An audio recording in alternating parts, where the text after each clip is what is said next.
Hi, Patrick. I thought I'd just do a quick demo creating a backing track for Autumn Leaves so you can see how this thing works. So this is what the screen looks like when you open the software. This is what it defaults to. So I'm going to just start entering chords. These are measures. Here's measure 1, over here is measure 2, measure 3, etc. And you just type in chords. So here goes A minor 7, enter, D7, enter. You can put 4 chords per measure if you want also by using commas, and see how when I push enter it gives me the second half of the cell. So continuing with the chords, G major 7, then C major 7, F sharp minor 7, flat 5, B7, E minor. It does that twice, so I'm just going to highlight all those cells, click drag, Control C for copy, Control V for paste, and then here's the bridge. The bridge is F sharp minor 7, B7, E minor to start. So it's the same as these last 4 chords for the first part of the bridge. And I'm going to put a little marker right there. I'm going to actually put a different one so it will play something different for that section. These markers designate the ending, the beginning of sections, sort of. When you put a marker right here, there'll probably be a drum fill right here. And a lot of the styles that you select will have maybe a bass walking, and then on the green it might be a bass in 2 or something like that. It depends on the style you pick. So continuing with this, the next is A minor 7, D minor 7, G major 7. I can copy that from here. Get rid of the marker there. And then we have F sharp minor 7, and then B7 flat 9. So I just type B7 flat 9, and then it does the turnaround. This is the real book 1 5th edition. This is what it has for the turnaround of Autumn Leaves. And then we got C major 7, B7 flat 9, and E minor. So there I have the tune. I can say how many times I want it to repeat right here. I'm going to have it repeat for 2. You can say how many measures. The default is 32, which is happens to be the number of measures for Autumn Leaves. And there's a lot of other things you can do with a tune. So the next step, we've got the chord progression in. So now you want to select a style. And there's 2 types of styles. So I'm going to first select a Midi style. So I'm going to say, looking for it, show only all Midi styles, just so you can hear what the Midi styles sound like. Maybe we'll go for a ballad. Let's try.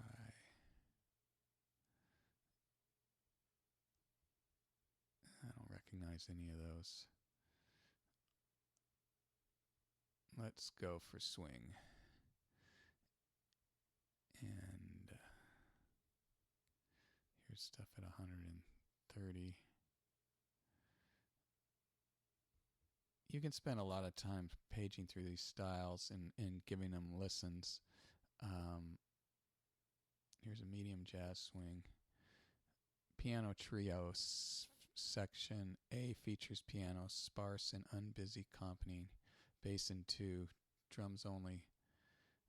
Bass in 2 with fills at A, in 4 at B. So this is cool. The bass will start playing 4 on that B section, which was that green marker. We'll take this one. So let's give this a listen. With MIDI, it loads up right away. And I'm going to let this go all the way to the bridge so you can hear how the bass, which is playing in 2 right now, will go to 4.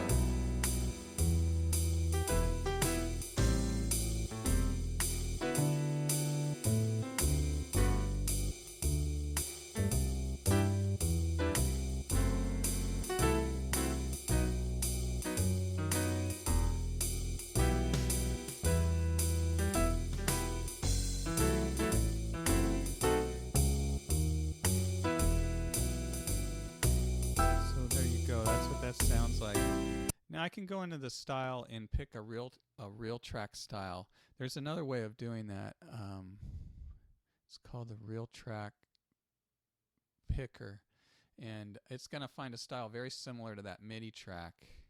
And I could go back in here and I could go to filter and I can say show only real track styles, and see a much shorter list.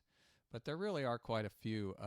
There's hundreds of real track styles. It's just the ones that fit my filter swing in a fairly slow tempo. But instead of doing that, I'm going to go into here, and here it says find a real track style replacement for the current MIDI style. And I'm just going to say yes.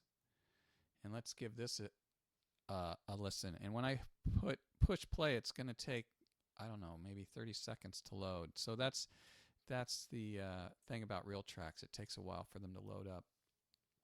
So I'll use MIDI when I want to practice at tempo and slowly increase the tempo, which I like to do. I like to start at a slow tempo, improvise for a while, and then increase it, and it's just something I'm working on. But anyways, here it goes. I'm going to push play, and up here, it's loading them. Oh, that was pretty quick. So here's the real tracks.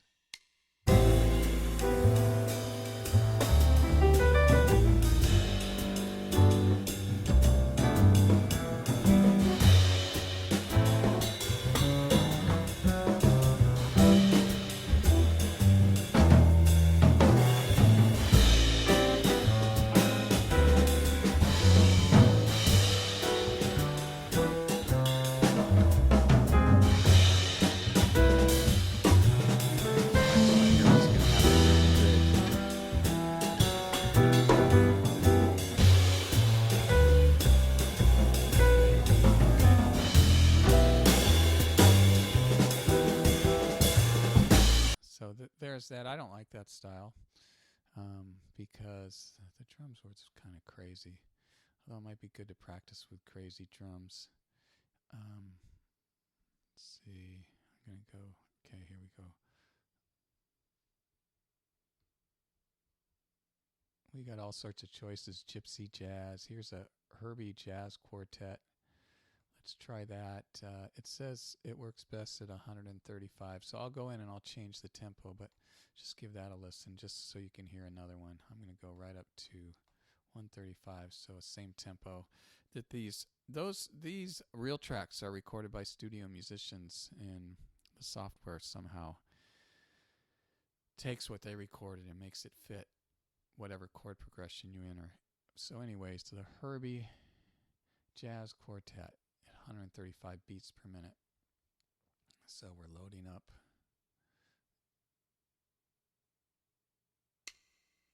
Here we go.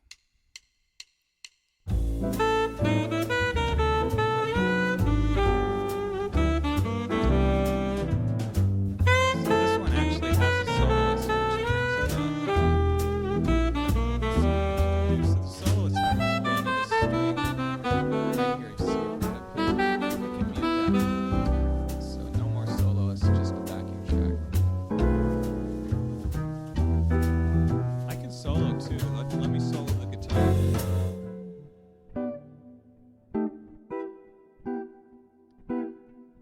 Unsolo that.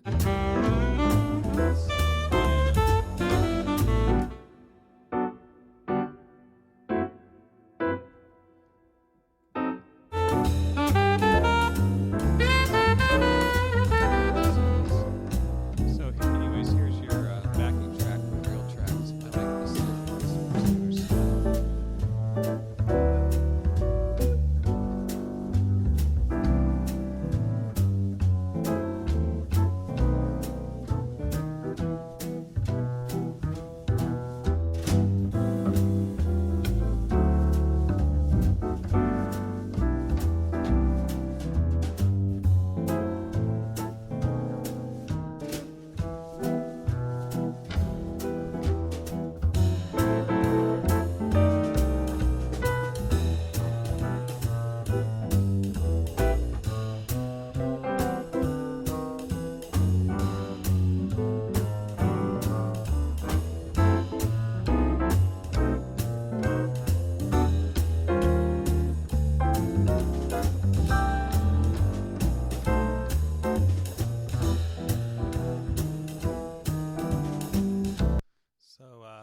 there you go.